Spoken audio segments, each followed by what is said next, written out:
Well, here's another project here. I got this other 8163B, and a buddy Rusty of mine, he's got a 16 horse Briggs that I sold him about a year ago that he just fully restored.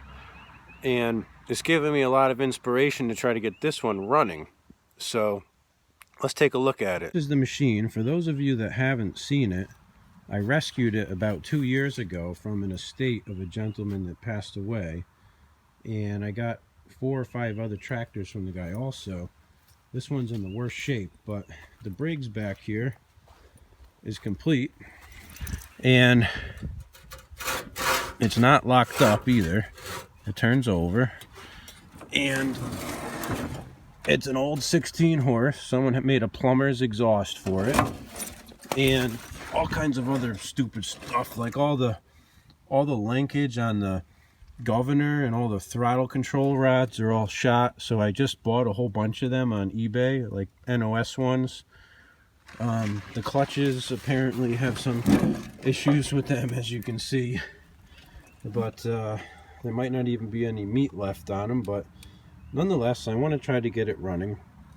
I don't know what that deal is with that fuel pump there. That's some kind of rigged up thing, but I do want to remove the flywheel and send it to Briggs & Stratton so they can repolarize the magnet so it can work on an electronic ignition module.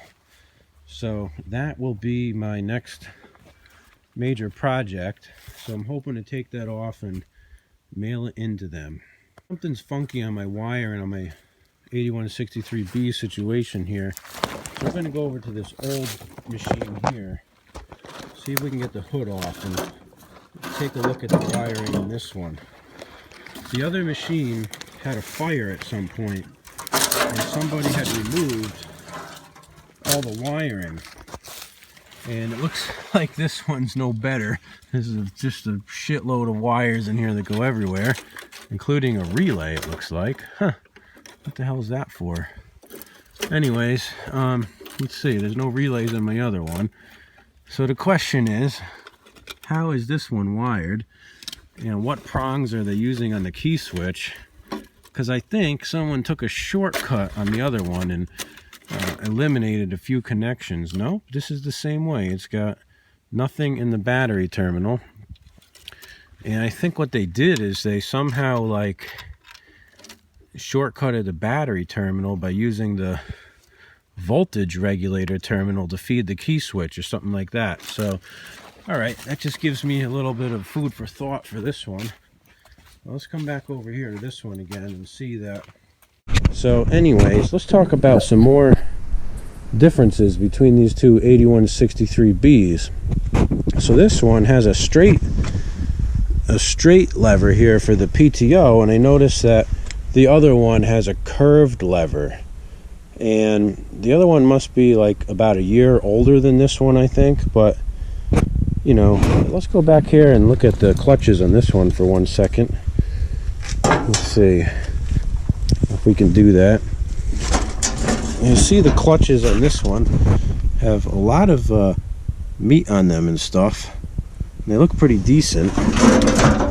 If I come over to the train wreck over here,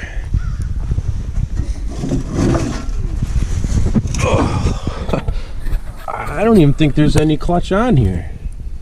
In fact, I don't think there is any. I think we just have 2 metal plates and no clutch. So why am I going to get this engine running is what everybody's asking me when it's hooked up to this piece of junk. Well, I don't know. That's a dumb question, huh? But I'm going to try my best because I really want to see if I can get it going, just for a personal challenge, if anything. But I think I'm asking for it.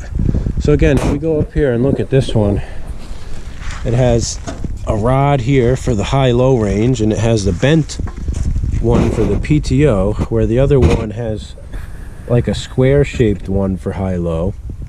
So this one apparently has an older transmission in it, and I actually kind of wonder if someone swapped the transmission from a older 800 series, because like that's the way the 800s were. Let's go look at another 800. Let's see. This is the 8162T, Actually, I stand corrected. This one has the exact same controls as that one. It's got a bent rod and it's got a singular rod in the middle. So maybe the 8163 is just, you know, the one I'm working on. The good one is just a couple years newer probably. So yeah, and going over here to the 812s, this 812 here actually has the bent control rod also, which you can see down here. But this other 812 just has a straight one, and this one is older than that, if I remember correctly. So anyways, we'll see.